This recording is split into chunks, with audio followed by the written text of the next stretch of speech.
Bem-vindos a mais um episódio do podcast Beethoven no Boteco. No episódio de hoje, o primeiro especial de Natal, vamos falar do compositor John Williams e o filme Esqueceram de Mim. Eu sou Leandro Coelho, sou compositor, arranjador e orquestrador. Eu sou Daniel Stunges, produtor musical, músico e dono do Electro Studio.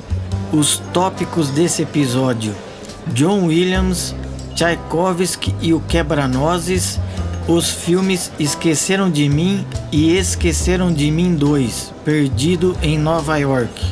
O primeiro tópico, John Williams. John Williams nasceu em 8 de fevereiro de 1932 em Nova York. O pai era baterista e percussionista. Trabalhava em orquestras, os irmãos músicos e tinha uma irmã que era professora de piano. Ele já vem de uma família musical, né, de uma família de músicos. Ajuda, né? Opa, ajuda bastante. E quando jovem, ele tocava trombone, mas o piano sempre foi o seu instrumento principal. E qual foi a educação musical de John Williams? Em uma entrevista, ele fala que estudou durante anos harmonia, contraponto e orquestração. E depois foi para uma escola de música e, por fim, estudou na Juilliard School. Nada mais e nada menos do que a melhor escola, né? A escola tradicional de música erudita dos Estados Unidos. Grandes músicos passaram pela Juilliard. Só para entrar lá já tem que ser muito bom. E muita gente não sabe que o John Williams tocou piano nas orquestras dos compositores Bernard Herrmann e Henry Mancini. Olha só a bagagem que ele traz. Imagina o nível de exigência do Bernard Herrmann. Eu pensei a mesma coisa. E olha só, o Henry Mancini foi considerado um dos melhores arranjadores dos Estados Unidos. Então, olha o aprendizado que o John Williams teve, né? Bem que o John Williams falou que muita coisa ele aprendeu na prática. E a teoria é importante, mas a prática também, é meio que 50%. Teoria é só ferramenta, é só para facilitar para você, né? Exato. Enquanto o John Williams trabalhava de pianista, começaram a surgir alguns trabalhos freelance para ele. Ele começou a orquestrar algumas músicas para filmes e chamavam ele também para reger algumas trilhas quando precisavam. E agora vamos falar do método de composição do John Williams. Ele trabalha com o piano, papel e lápis. Ele diz não ter tempo de aprender novas tecnologias, por isso ainda trabalha assim. E ele mesmo diz que esse método é muito mais lento e demorado do que os métodos modernos com computadores, sintetizadores, teclados e etc. Ele vai escrevendo tudo na partitura mesmo ainda, né? À mão. Isso, desse jeito mesmo. E quando você ouve uma trilha em que John Williams trabalhou, você sabe que é dele, porque ele criou um estilo próprio como se fosse uma identidade.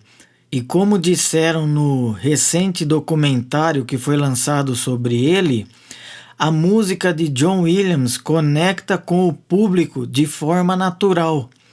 E é muito forte a relação das trilhas com as imagens. Sim, eu sei que são milhares aí que ele fez, mas os principais para mim são Star Wars. Não tem como ouvir uma música, pensou em Star Wars, ou às vezes parece que a música até mexe mais com as pessoas do que os filmes. Pelo menos os mais novos. Superman também, se ouviu aquele tema, na hora você pensa no Superman. E a mesma coisa com Indiana Jones. Esses são os que mais ficam na cabeça, assim, pra mim. E por falar em Indiana Jones, o Harrison Ford, uma vez, em um Oscar, ele estava chegando no palco, né? Caminhando ali próximo do microfone e estava tocando o tema do Indiana Jones. E ele falou: essa música me persegue em todo lugar que eu vou. Cara, foi muito engraçado, cara. Outro também é Jurassic Park. Toda vez que eu ouço o tema, eu espero ver um brontossauro passando pela minha frente. O interessante do Jurassic Park é que quando você lembra de um dinossauro, você, tipo, pensa num filme com a temática de dinossauro, você já pensa em percussões, coisas grandiosas ligadas à percussão.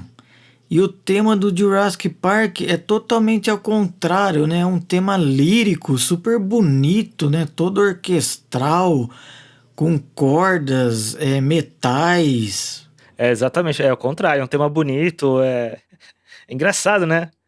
Ficou totalmente na nossa cabeça como um negócio. Você imagina um dinossauro quando ouve aquilo, não tem como. Pois é, e não é uma trilha pesada, né? Super pesada, cheia de percussões. Não, não é o óbvio, né? Exatamente, não é o óbvio. Curioso mesmo. Nunca tinha pensado nisso do Jurassic Park. Ah, mas se você pensar, é um negócio meio majestoso, assim. É tipo aquela sensação quando você vê os dinossauros pela primeira vez andando lá no Jurassic Park. Acho que é essa sensação de, nossa, que majestoso quando você vê os dinossauros pela primeira vez, como eles eram incríveis. Exatamente, é essa a sensação. Você tem a impressão de que ele é o maior compositor de todos os tempos de trilha de filme, né? Tipo, Oscars, quantos que ele ganhou? Você lembra? Ele teve 54 indicações ao Oscar e ganhou 5. Ele ganhou por Um Violinista no Telhado, Tubarão, Star Wars, ET o Extraterrestre e A Lista de Schindler. Ah, putz, esqueci de Tubarão, hein?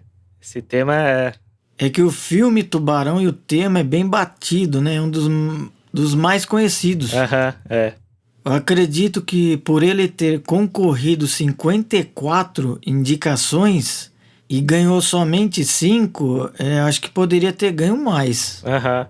Um filme que ele trabalhou e que me chamou muita atenção foi o Hook, A Volta do Capitão Gancho, Sei. com Com o o Dustin Robin Hoffman, Williams. o Robin Williams e a Julia Roberts. Aham. Esse filme foi um divisor de águas para mim, porque quando éramos criança, eu e meu irmão, a minha mãe levou a gente para assistir esse filme no cinema. E a trilha sonora chamou muito a minha atenção, porque a orquestração é muito bonita, as peças são lindas e tem toda aquela magia, né, de fantasia. E a história do filme em si também é muito boa. Aham. Então, esse filme foi uma das influências que me fizeram ser músico. E até o compositor James Newton Howard teve a influência da trilha desse filme, do Hook, para compor também a trilha de um filme também inspirado na história de Peter Pan, que foi lançado em 2003, com o título Peter Pan. Cara, assisti, mas faz muito tempo, assim. Um outro filme também que ele me chamou a atenção, que ele fez a trilha, é claro, foi Star Wars, Superman, e a Lista de Schindler, né? Que é muito linda a trilha, e também o clássico Indiana Jones. E ele escreveu a trilha dos 5 filmes do Indiana Jones. Nossa, é mesmo, foi de todos. Você assistiu o último? Assisti no cinema ainda. Assisti, preferia não ter assistido. Por quê? Não gostou? Eu não gostei, achei muito deprimente o que fizeram com o personagem. Ah, eu gostei, mas tem esse detalhe realmente. E falando em Indiana Jones e Star Wars, como foi o envolvimento de John Williams no filme Star Wars? O George Lucas estava procurando um compositor para compor música clássica para o filme que ele iria produzir. E foi o Steven Spielberg quem convenceu o John Williams a trabalhar em Star Wars, porque ele iria pegar um outro filme para fazer a trilha sonora. Ainda bem, Caramba, cara. Ainda assim, ele já era bem famoso, assim, nessa época ou não tanto? Não? Não, nem tanto. Foi depois dos filmes de Star Wars, né? Depois da trilha do Star Wars, do primeiro Star Wars, que ele começou a ganhar nome. Então foi depois de Star... Ah, tá. Então que sorte que ele pegou mesmo. Sorte para todos os envolvidos, na verdade. Sim, foi sorte para todo mundo, né? Tinha uma equipe extraordinária trabalhando em Star Wars. O filme que eu mais gosto é o Império Contra-Ataca. Fácil. Acho demais esse filme, como ele é dark, e como desenvolvem os personagens. Mas a trilha do primeiro filme eu gosto muito também. Eu tinha até o CD, eu tenho ainda, né? Da trilha do primeiro filme. Então, acho que é duplo até o CD, se não me engano. E uma parte que eu gosto bastante acho que muita gente gosta, aquela parte dos dois sóis. O nome dessa trilha é The Binary Sunset, que começa com uma harpa, um fagote, uma flauta e cordas. E depois a melodia entra na trompa. É bem bonita mesmo essa trilha. A trilha é animal nessa parte, cara. Acho que é a minha parte favorita de toda a trilha sonora. E o próprio John Williams comenta dessa cena, né? Que foi uma cena marcante para ele também, que ele gostou de compor o tema. Essa parte eu ouvia direto. É muito, muito bom. Você tem alguma coisa que se destaca também das trilhas sonoras do Star Wars, um filme favorito? Eu gosto bastante do Retorno de Jedi. Tem os Ewoks. Que tem os Ewoks. A Disney tá explorando tanto Star Wars que poderiam explorar também lá o planeta dos bichinhos, né? Dos Ewoks. E eu gosto daquele jazz também que toca na cantina do... Esqueci o nome. Jabba. Isso, do Jabba, o horrendo. É esse mesmo. Pô, cara, tá tocando um jazz em outro planeta, em outra galáxia. Eu gosto do filme O Império Contra-Ataca, que tem uma trilha sonora incrível também, muito boa. E a maioria das músicas de Star Wars tinha como referência Stravinsky, Dvorak e Gustav Holst. Que influenciou Black Sabbath e também o John Williams. É isso aí, é referência para outros grandes também. E a maioria das cenas ali do Império Contra-Ataca era tudo stop motion, né? Não tinha CGI que nem tem hoje. Depois o George Lucas ficou mexendo nos filmes, né, com CGI, mas originalmente não tinha. E a cena do deserto de Tatooine, que o C-3PO está caminhando, é puro Stravinsky. Você ouve a referência da Sagração da Primavera, assim como em outras cenas também.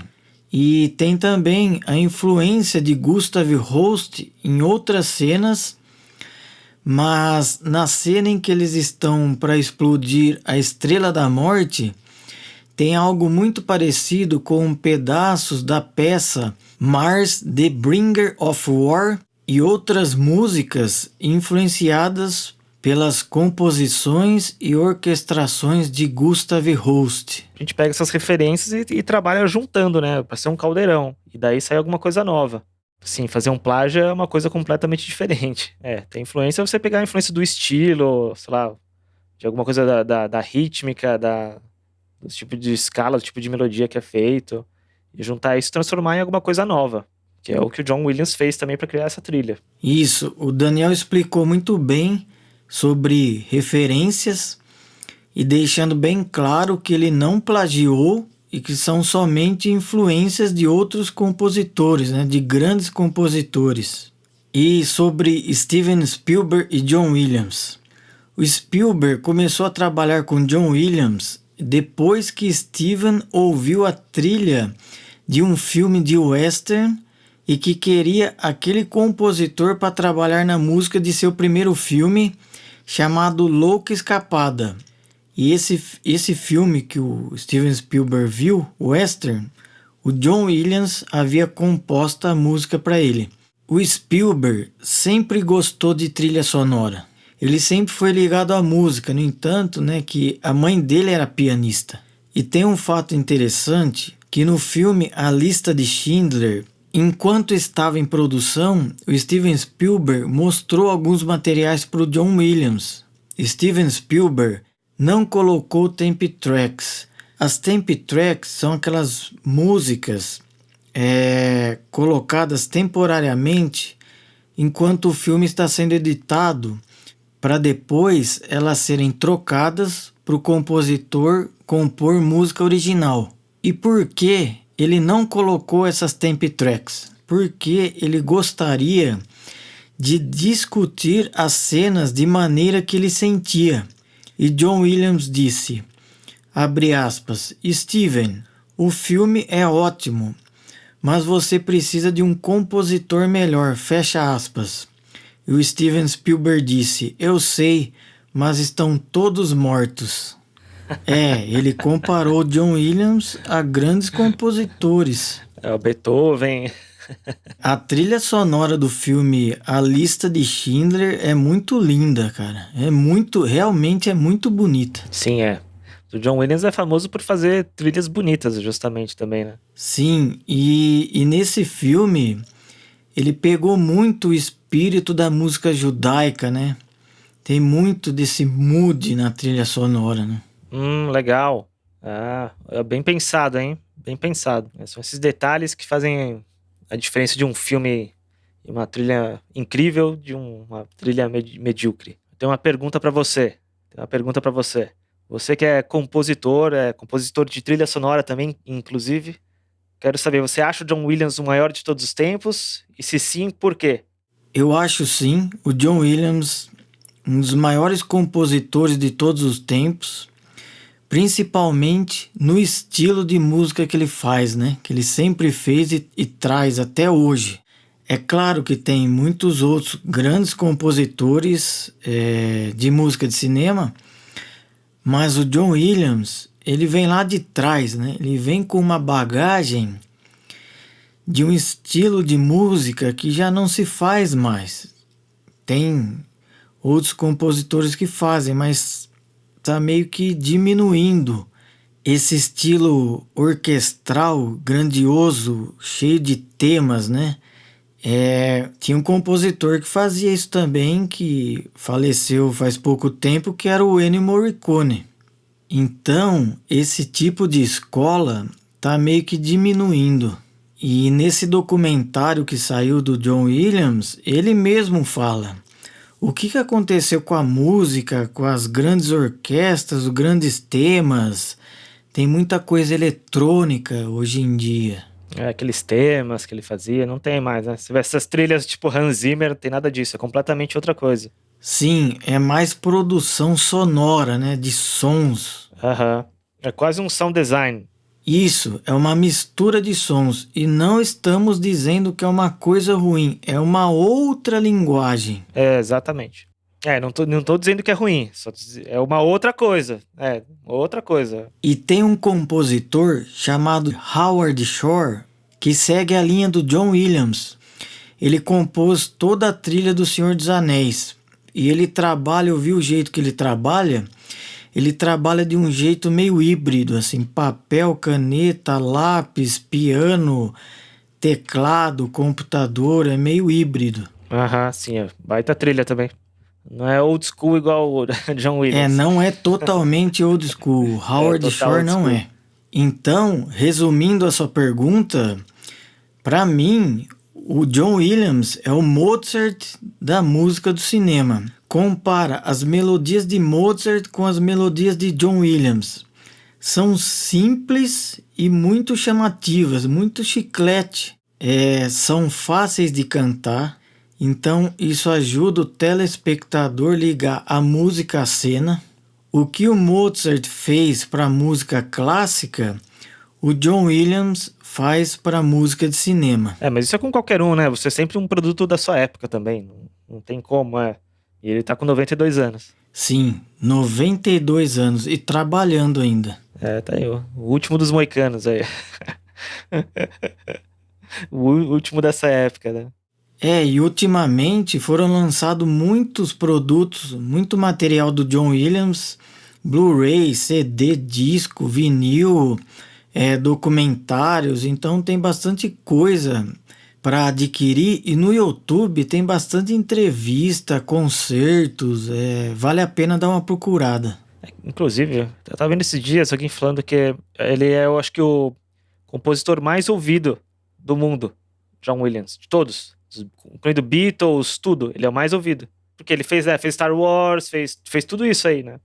Então é o compositor mais ouvido do mundo. Deve ser, imagine o quanto de royalties ele deve ganhar. Próximo tópico agora, Tchaikovsky e o Quebra-Nozes. Tchaikovsky era um compositor russo do período romântico Nasceu em maio de 1840 e faleceu em novembro de 1893. É conhecido pelos balés O Lago dos Cisnes, O Quebra-Nozes e A Bela Adormecida. A abertura de 1812, Piano Concerto número 1, Concerto para Violino em Ré Maior, Sinfonia número 6, a abertura de Romeu e Julieta, Serenata para cordas em Dó e entre outras grandes peças. Eu nunca ouvi tanto assim Tchaikovsky quanto outros compositores eruditos, mas eu gosto. Putz, tem alguma peça dele que eu adoro, assim, só que eu esqueci o nome agora. Mas, enfim, eu gosto bastante, só não sou um especialista em Tchaikovsky.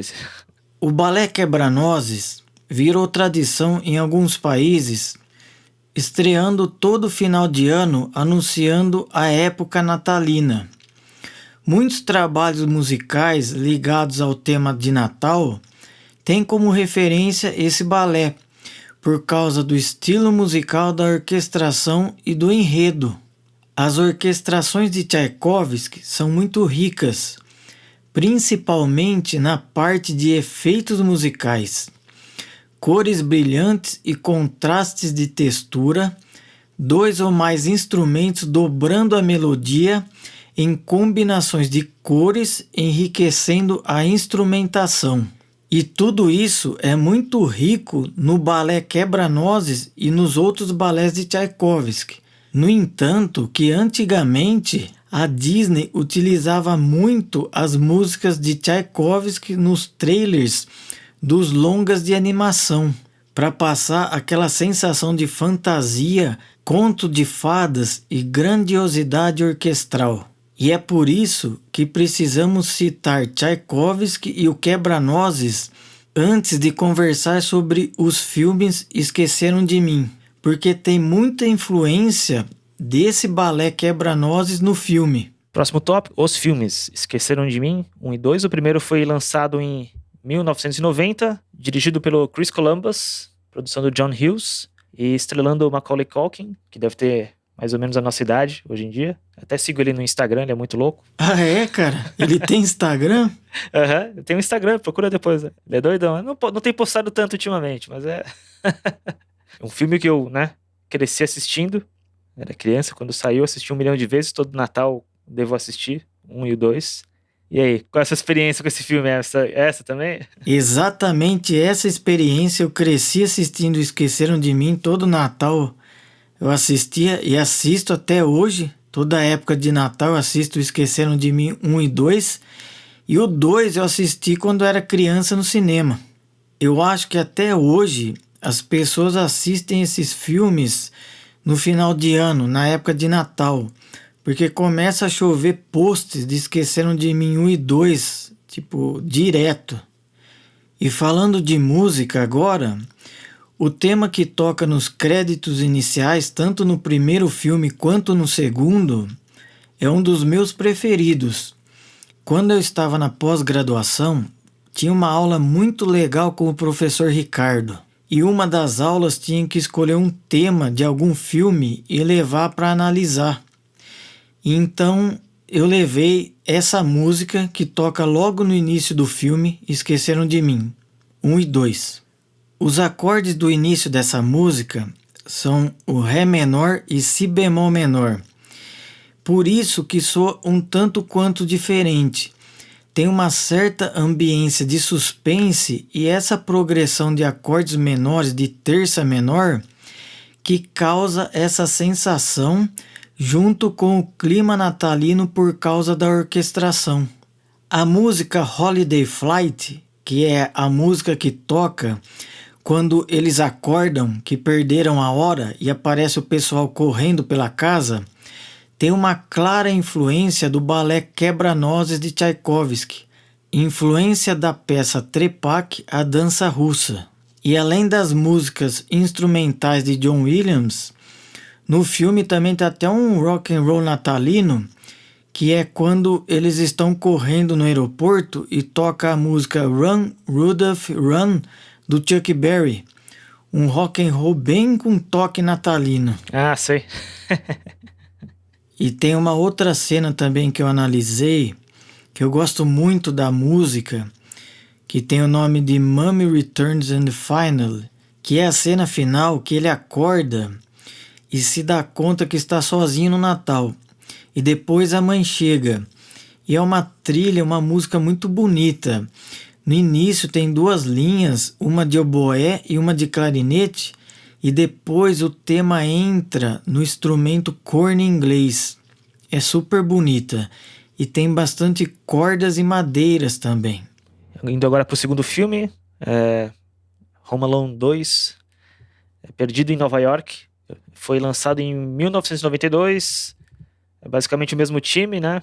Chris Columbus, John Hughes, Macaulay Culkin, o Joe Pesci de novo como ladrão, com Daniel Stern.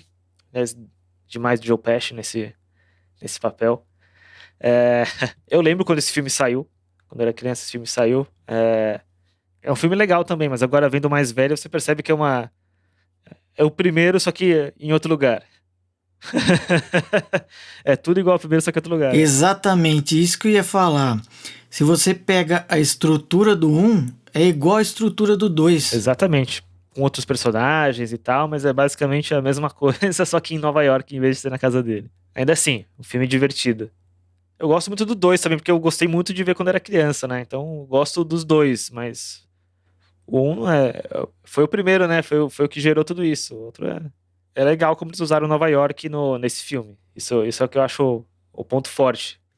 Tem algumas coisas interessantes nesse segundo filme, como por exemplo, aquela cena do recital de Kevin, que aquela música que o coro canta, chamada de Christmas Tree, foi composta pelo compositor Alan Menken, o mesmo das animações A Bela e a Fera, Aladdin e A Pequena Sereia.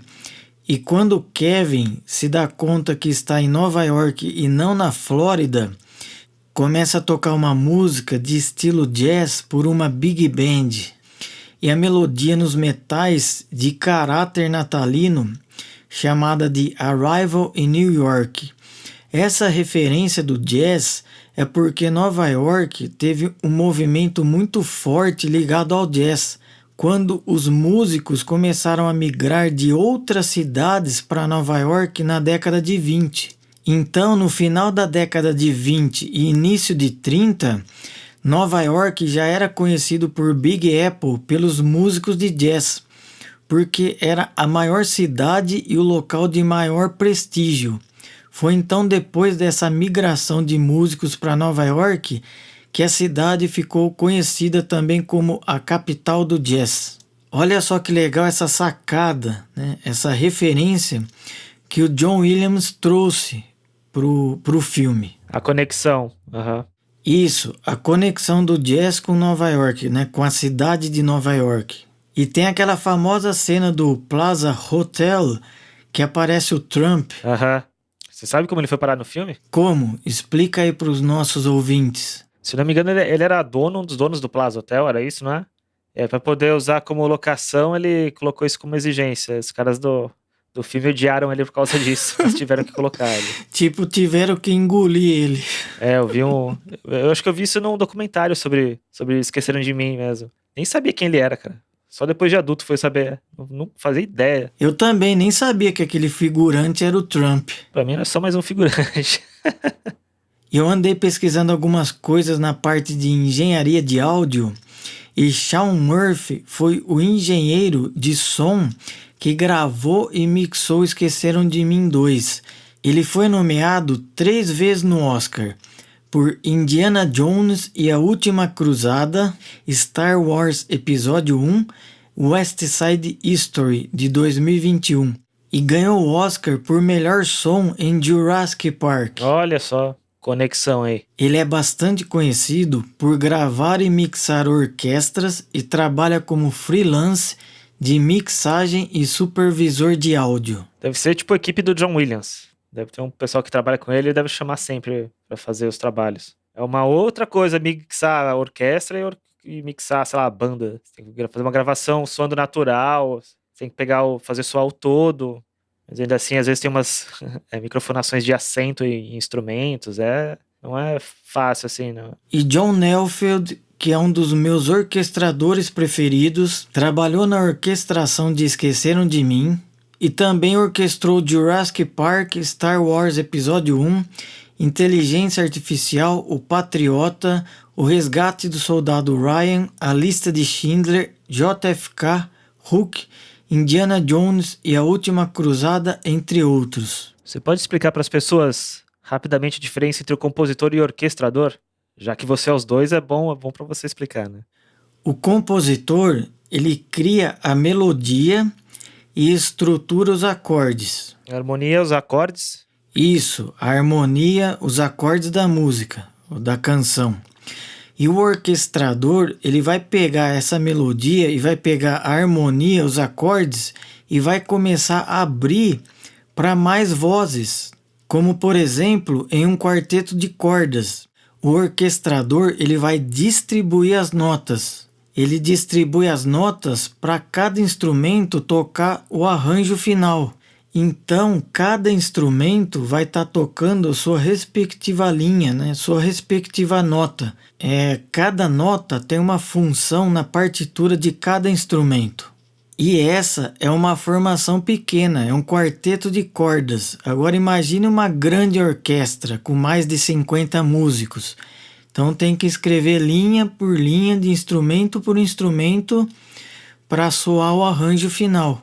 Porque é algo muito específico. As pessoas não têm ideia disso, de como você escreve para um outro instrumento, tem, sei lá, tem a tessitura do instrumento, tem um monte de coisa para você pensar, né? Isso, tem muita coisa. E um compositor, necessariamente, não é um orquestrador, mas um orquestrador é sempre um compositor. Costumo dizer que a mixagem já começa no arranjo, independente de ser orquestra, se for banda, qual que seja a instrumentação. Já começa aí. É uma coisa bem técnica, a mixagem também, mas também é criativo. Eu não sei se em orquestração você tem muito espaço para ser criativo, mas na mixagem tem, né? Então, o que tem de diferença para mim é mais isso, que na mix eu consigo usar os efeitos de certa forma, modificar o som mesmo com a equalização ou uma distorção. Para mim é meio que a mixagem é uma etapa final da composição em si, às vezes. Eu penso nisso talvez também por muita influência dos Beatles. Se for ver os Beatles, a forma como era gravada a música e até chegar a parte da mixagem fazia parte da composição, especialmente em discos tipo Sgt. Pepper's, Revolver, e depois em bandas tipo Pink Floyd também. Então, é por isso que eu trabalho com isso também, né? Comecei fazendo minhas músicas, gravar minhas músicas, aí mixar, e você vê que isso é uma parte do processo de compor, que eu componho também, né? É por isso que eu gosto bastante de mixagem, mas sim, tem muito a ver com arranjo e orquestração também, com certeza. É isso aí. Então vamos finalizando mais um episódio do podcast com uma frase do John Williams. Abre aspas, a música é suficiente para a vida, mas a vida não é suficiente para a música, fecha aspas. E você, qual a sua trilha preferida do John Williams? Deixa nos comentários pra gente também saber e não esqueçam de deixar aquela curtida no episódio. Até o próximo. Obrigado por nos ouvirem mais esse episódio. Estou muito orgulhoso de mim mesmo por não ter feito nenhuma piada sobre o corno inglês. É isso aí. Antes de viajarem, chequem seus filhos. Até a próxima.